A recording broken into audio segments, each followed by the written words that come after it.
नमस्कार, मी वसुंधरा जाधव आणि तुमच्या सर्वांचं जाहिरात कला या चॅनलवरती स्वागत आहे. चला तर आज आपण बघूया जाहिरातीची तोंड ओळख. जाहिरातीच्या तोंड ओळखमध्ये आपण जाहिरात हा प्रकरण बघतोय आणि त्याच्यामध्ये आपण आज बघणार आहे जाहिरातीची उत्क्रांती. तर जाहिरातीच्या उत्क्रांतीमध्ये आपल्याला बऱ्याच अशा इंटरेस्टिंग गोष्टी कळणार आहेत की ज्याच्यामध्ये पहिली जाहिरात कशी आली किंवा त्याचा विकास कसा कसा होत गेला हे आज आपण बघणार आहे. तर जाहिरातीच्या उत्क्रांतीचे हे 6 टप्पे पडलेले आहेत. त्याच्यामध्ये आपण पहिला जर बघितला तर एन्शियंट टाइम म्हणजे प्राचीन काळ, दुसरा मध्ययुगीन काळ जो 15व्या शतकाच्या सुरुवातीचा काळ आहे तो मध्ययुगीन काळ, नंतर तिसरा जो आहे तो 16व्या व 17व्या शतकातील जाहिराती, चौथा आहे 18व्या व 19व्या शतकातील जाहिराती आणि पाचवा आहे 20व्या शतकातील जाहिराती आणि सहावा म्हणजे आत्ताचा 21व्या शतकातील जाहिराती. तर हे संपूर्ण जेव्हा आपण काळ बघणार आहे, या प्रत्येक काळामध्ये जाहिरातीचं काय स्थान होतं हे जेव्हा आपण अभ्यासतो त्यावेळी आपल्याला कळेल की जाहिरातीची कशा प्रकारे उत्क्रांती होत गेलेली आहे. उत्क्रांतीच म्हणजे काय की विकास होत गेलेला आहे. जाहिरात ही विकसित होत गेलेली आहे.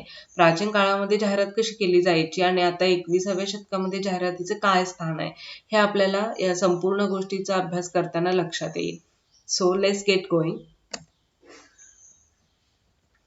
तर प्राचीन काल आपण बघणार आहे एन्शियंट टाइम. तर याच्यामध्ये काय तर आजच्या 20व्या शतकात ज्या जाहिराती दिसतात त्याचा उगम मात्र आपल्याला की फार प्राचीन काळी झाला आहे असं आपल्याला म्हटलं तर वावगं ठरणार नाही. कारण जाहिरातचे जे शास्त्र जे आहे ते केव्हापासून सुरू झाले याचं खरं उत्तर जर द्यायचं म्हटलं तर माणसाच्या मुखातून जेव्हा शब्द उच्चारायला सुरुवात झाले, शब्द फुटायला सुरुवात झाले, ते शब्द व्यक्त करण्याचे सामर्थ्य निर्माण झाल्यावर असं आपल्याला याचं उत्तर देता येईल की तेव्हापासून जाहिरात सुरू झाली. तसंच मुद्रण कलेचा शोध लागल्यावर जाहिरात शास्त्राचा झपाट्याने विकास झाला असे दिसून येते.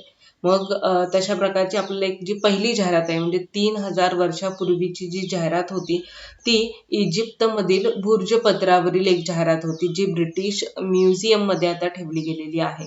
तर ही अशा प्रकारची जाहिरात होती. ही पहिली जाहिरात आहे की जी जाहिरातीमध्ये शेम नामक एक गुलाम होता आणि तो परागंदा झाला होता म्हणजे पळून गेला होता आणि त्याच्या शोधासाठी त्याच्या मालकाने एक संपूर्ण सोन्याचे नाणे बक्षीस जाहीर केले होते आणि त्याची ही जाहिरात आहे. आणि म्हणजेच काय की ख्रिस्तपूर्व काळात पॉपेई व रोम येथे ज्या दुग्धशाळा होत्या किंवा पावाच्या भट्ट्या होत्या, चर्मकारांची व मद्याची दुकानं होती, यांच्या जाहिरातीचे सुद्धा फलक लावण्यात येत होते. तर मद्याच्या दुकानावर मात्र काय होतं की दुकानावर ओळखू येण्यासाठी झुडपाचं चित्र असायचं आणि ते चित्र काढलेलं असायचं. त्या चित्रावरून दारू मिळण्याचे ठिकाण हे ग्राहकांना समजायचं आणि त्यामुळेच काय होतं की नंतरच्या काळामध्ये मग अशी एक फ्रेजच तयार झाली, इडियमच एक तयार झालं की good wine needs no bush, म्हणजे चांगल्या दारूला आडोशाची गरज नाही, अशी म्हण सुद्धा काय आली की नंतर अस्तित्वात आली.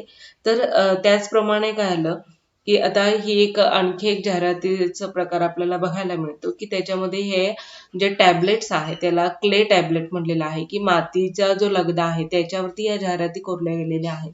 तर अशा पद्धतीने सुद्धा हे क्ले टॅबलेटमध्ये सुद्धा 3000 इसवी सन पूर्व 3000 साली काय केलं जायचे की अशा प्रकारे या जाहिराती केल्या जायच्या आणि हा एक जाहिरातींचा प्रकार आहे.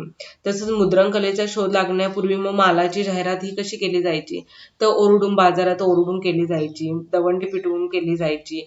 तसेच काही लोक काय करायचे की घोड्यावरून घंटा वाजवत जायचे, हात वर करत जायचे, त्यामधून जाहिराती करत असत. काही वेळा काय करायचं की राजाची जी आज्ञा आहे ती जनतेपर्यंत पोहोचवण्याचं कामही या टोळ्या करत असत.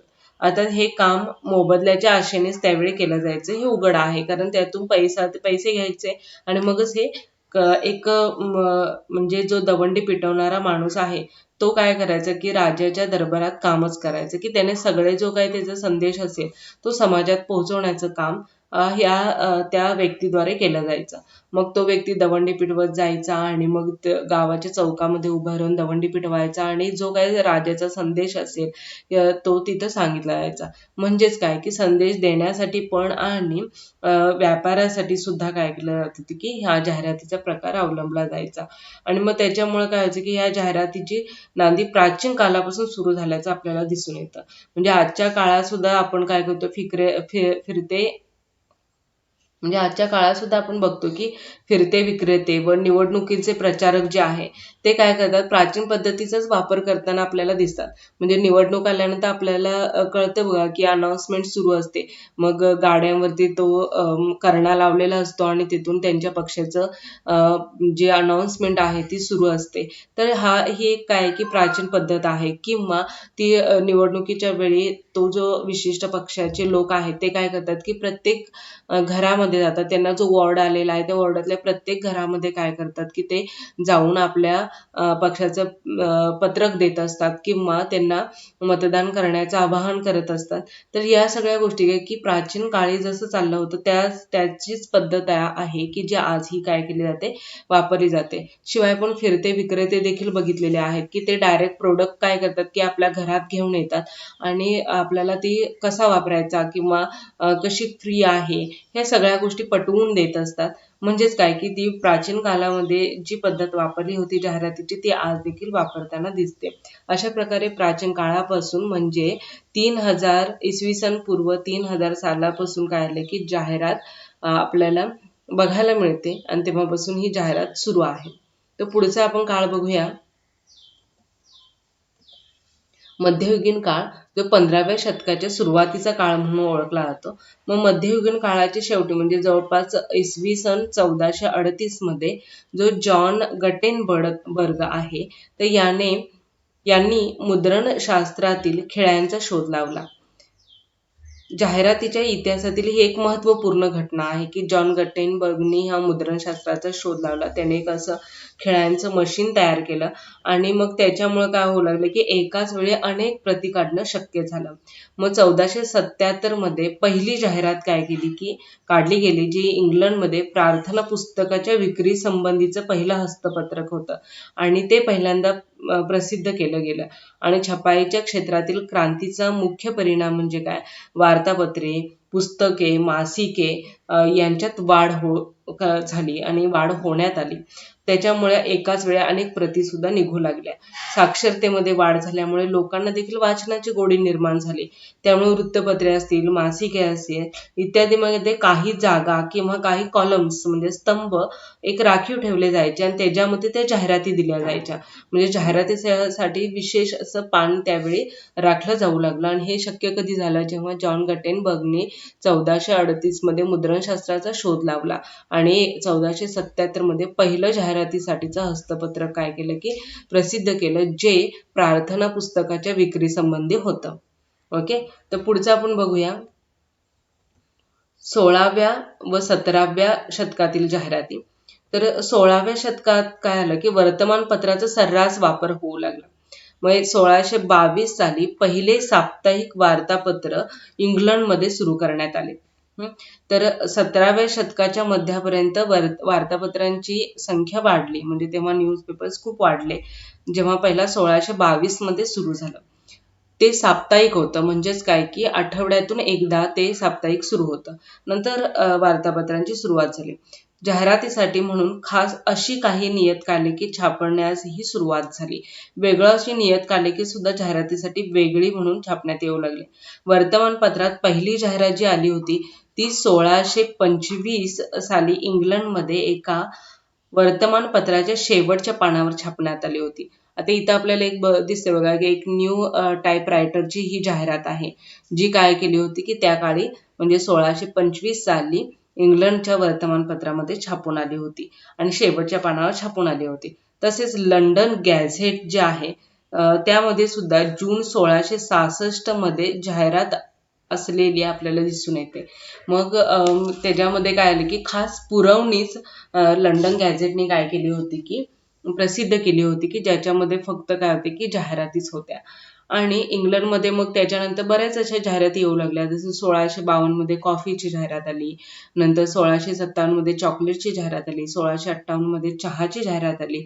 आणि अशा प्रकारे काय होऊ लागलं की आधुनिक स्वरूपातील वृत्तपत्र इंग्लंड व अमेरिकेत सुरू झाली, की ज्याच्यामध्ये वार्ता तर होत्याच, म्हणजे बातम्या सुद्धा होत्या आणि जाहिराती सुद्धा होत्या, आणि जाहिरातीसाठी स्पेशल अशी पुरवणी सुद्धा काढली गेलेली होती.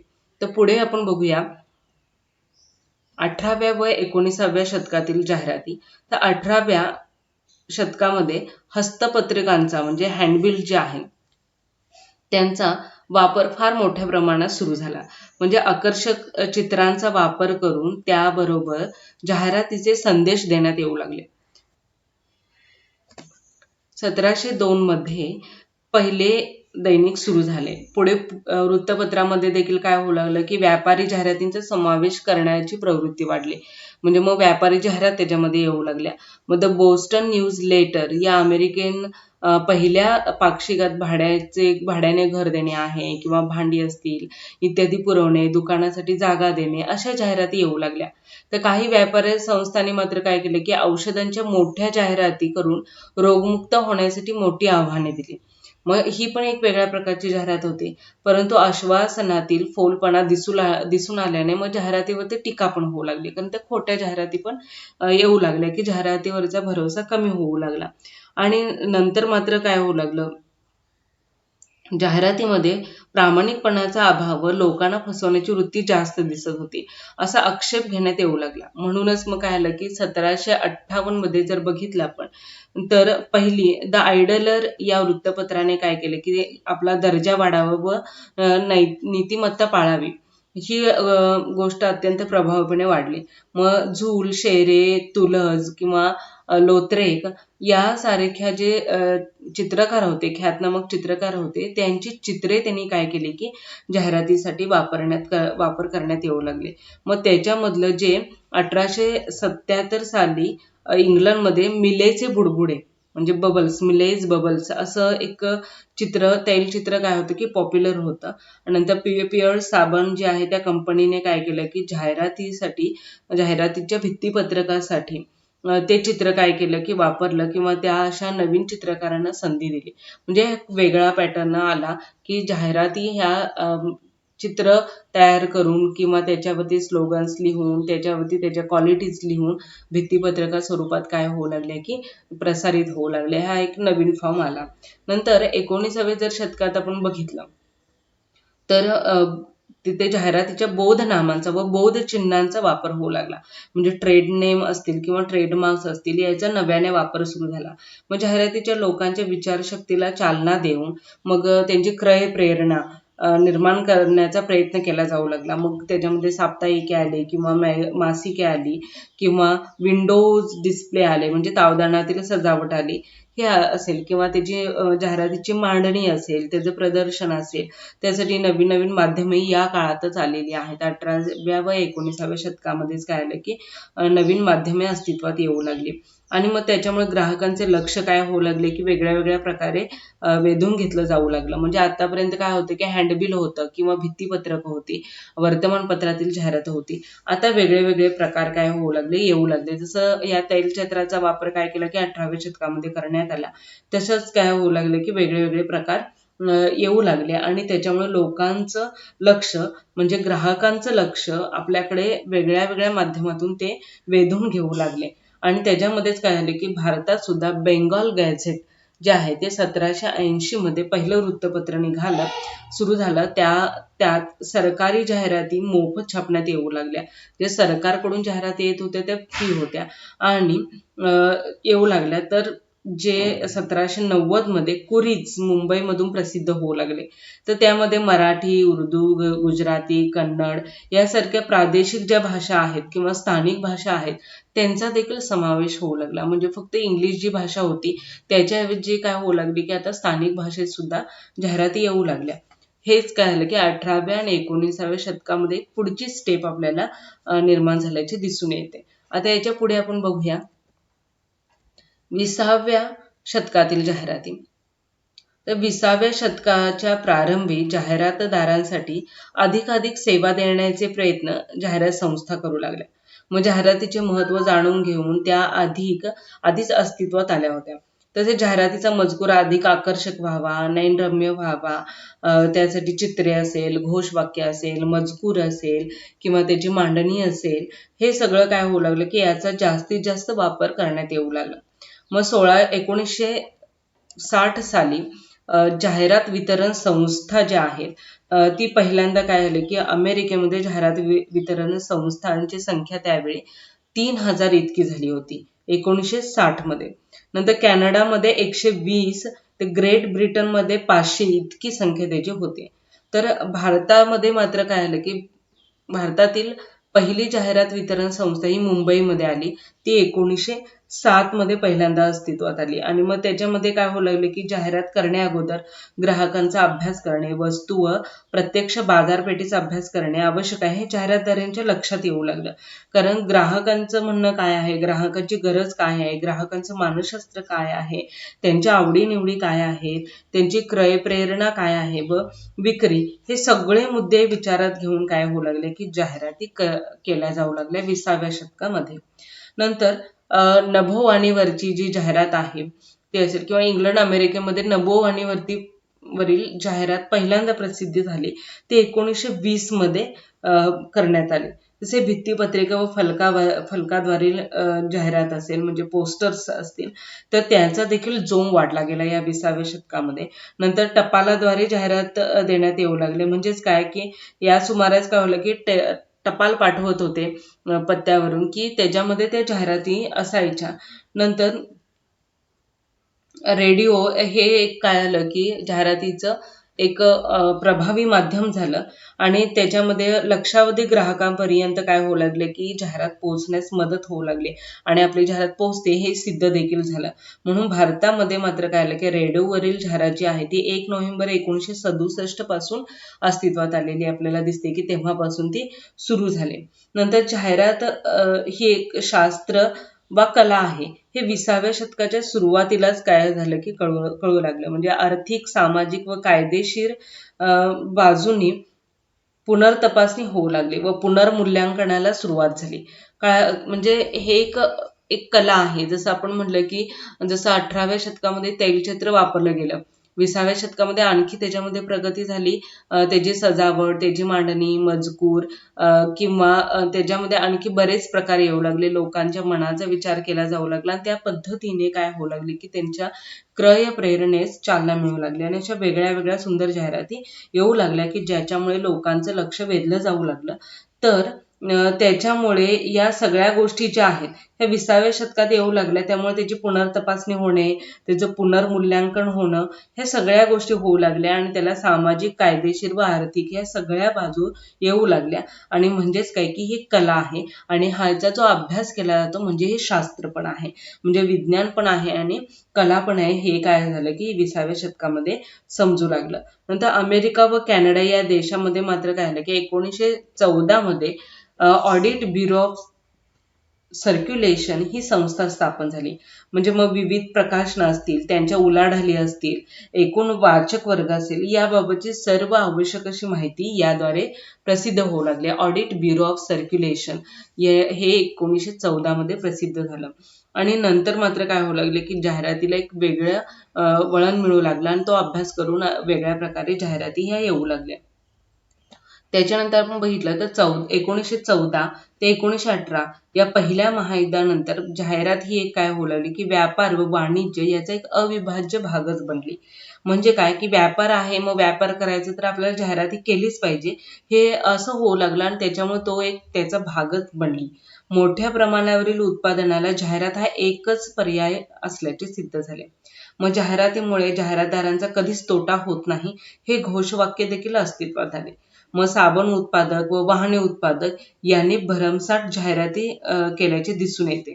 मग कारण ह्या काय आहेत की रोज वापराच्या वस्तू आहेत, साबण असेल किंवा वाहने उत्पादक असेल, हे पण काय होते की त्यावेळी एक नवीन गोष्टी आल्या होत्या की ज्याच्यामुळे सामान्य लोकांपर्यंत वाहनं पोहोचत होती आणि त्याच्यामुळे काय आलं की भरमसाठ जाहिराती या दरम्यान केलेल्या आपल्याला दिसून येतात. जसे 1920 ते 30 यावेळी शतकामध्ये जाहिरातीच्या क्षेत्रात विपणी संशोधनाने म्हणजे मार्केट रिसर्चने काय केलं की प्रवेश केला. म्हणजे परिणामकारक जाहिरातीसाठी शास्त्रीय पद्धतीचा वापर करण्यास सुरुवात झाली. तर संशोधनासाठी मात्र काय होऊ लागलं की आवश्यक साधनसामुग्री जमवणे, त्यांचे विश्लेषण करून निष्कर्ष काढणे किंवा जाहिरात मोहीम आखणे व त्यांच्या निष्कर्षाचा वापर करणे, या सर्व कामात काय होऊ लागले की जाहिरातदार व जाहिरात संस्था मग्न झाल्या. म्हणजे विपणी संशोधन, मार्केट रिसर्च ही संकल्पनाच काय आली की उदयास आली 1920 आणि 30 यामध्ये. नंतर जाहिरातीच्या परिणामकारकतेच्या चाचण्या याच काळात घेण्यात येऊ लागल्या.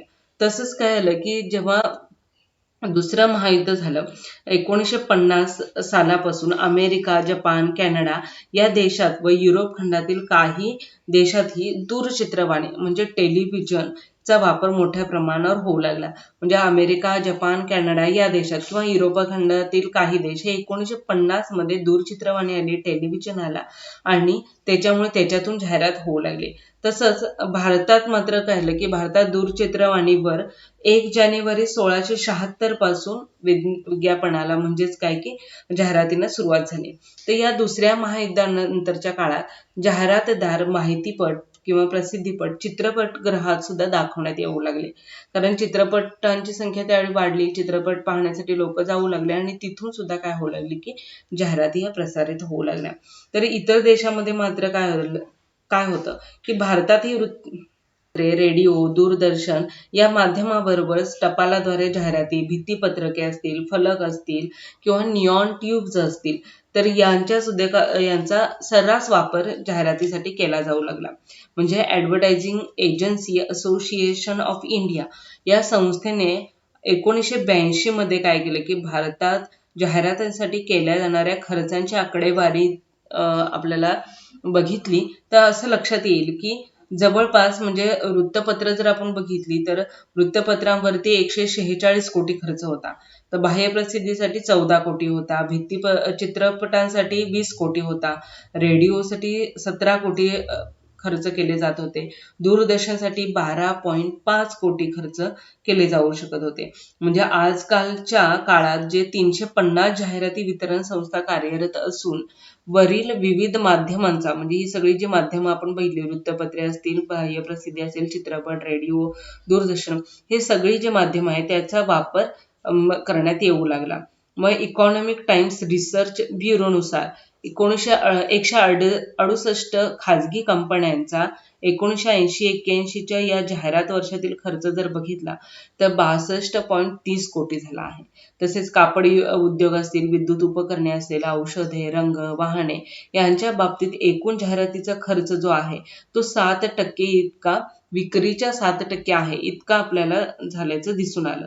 म्हणजे रिलायन्स टेक्सटाईल जी आहे तर या कंपनीने या काळात काय केलं होतं की 3.27 कोटी खर्च जाहिरातीवर केला होता. म्हणजे याच्यावरून लक्षात घ्या की जाहिरातीवर 3.27 कोटी खर्च केला जातोय, तर त्याचं उत्पादन, त्याचा फायदा या सगळ्या गोष्टींचा हिशोब वेगळाच केला गेला पाहिजे. म्हणजे इतक्या प्रमाणात काय होऊ लागलं की जाहिरातीसाठी खर्च करण्यात येऊ लागला. मग त्याचबरोबर हिंदुस्तान लिव्हर असेल, कोलगेट असेल, पॉमेलिव्ह असेल, डॅनलॅप असेल, MRF टायर्स असतील, यांचा सुद्धा जाहिरातीचा खर्च आपल्याला दिसून येतो. म्हणजे जाहिरात हे मात्र काय होऊ लागले की पूर्णपणे विकसित झाल्याचं आपल्याला 20व्या शतकापर्यंत दिसून येतं आणि कोट्यावधीमध्ये याच्यामध्ये उलाढाल होताना आपल्याला दिसते आणि जाहिरातीमध्ये आणखी माध्यमं वाढलेली आपल्याला दिसून येतात. तर पुढचं आपण बघूया 21व्या शतकातील जाहिरात. त्या 21व्या शतकात जर आपण विचार केला आणि 20व्या शतकाशी जर आपण तुलना केली तर आपल्याला लक्षात येतं की आजचा खर्च जो आहे म्हणजे 2008 ते 2010 मध्ये जागतिक मंदी असताना सुद्धा भारत व चीनमध्ये जाहिरातीच्या खर्चात वाढ झालेली दिसून येते. म्हणजे एक कोष्टक आपण बघूया उदाहरणार्थ. तर सन 2012 मध्ये भारतीय जाहिरातीवरील खर्च, आता या कॉलममध्ये आपल्याला दिसतं बघा की माध्यमाने एकूण खर्च इथं दिलाय, एकूण खर्च कोटीमध्ये दिलेला आहे. म्हणजे वृत्तपत्रे जे होते तर त्याला 13,997 कोटी, मासिकांसाठी 729 कोटी, बाह्य प्रसिद्धीसाठी 1,408 कोटी, चित्रपटांसाठी 172 कोटी, रेडिओसाठी 165 कोटी, दूरदर्शनसाठी 12,801 कोटी आणि इंटरनेटसाठी 669 कोटी. इतका खर्च काय झाला होता की या माध्यमांद्वारे जाहिरातीवरती करण्यात आला होता. म्हणजेच काय की भारतामध्ये जवळपास 2012 मध्ये एकूण 30,701 कोटी रुपये खर्च जाहिरातीवर केला आहे. नंतर झेनिथ ॲप्टिमेडियाच्या सर्व्हेद्वारे जर बघितलं तर भारतातील जाहिरातीवरील या खर्चात 37.5% काय आले की वाढ झाली. म्हणजे 2008 ते 9च्या तुलनेत जास्त झालेली आहे. 2008-9ला वेगळे होते तर त्याच्या तुलनेत 37.5% वाढ ही काय आली की 21व्या शतकामध्ये झालेली आहे. तर या आकडेवारीवरून आपल्याला असं दिसतं की होणारे जे अवाढव्य खर्च आहे किंवा जाहिरात क्षेत्राच्या विस्ताराची सहज कल्पना आपल्याला याच्यातून दिसून येते. म्हणजे विपणनाच्या क्षेत्रातील एक प्रभावी अस्त्र म्हणून जाहिरातीचा वापर केला जातो.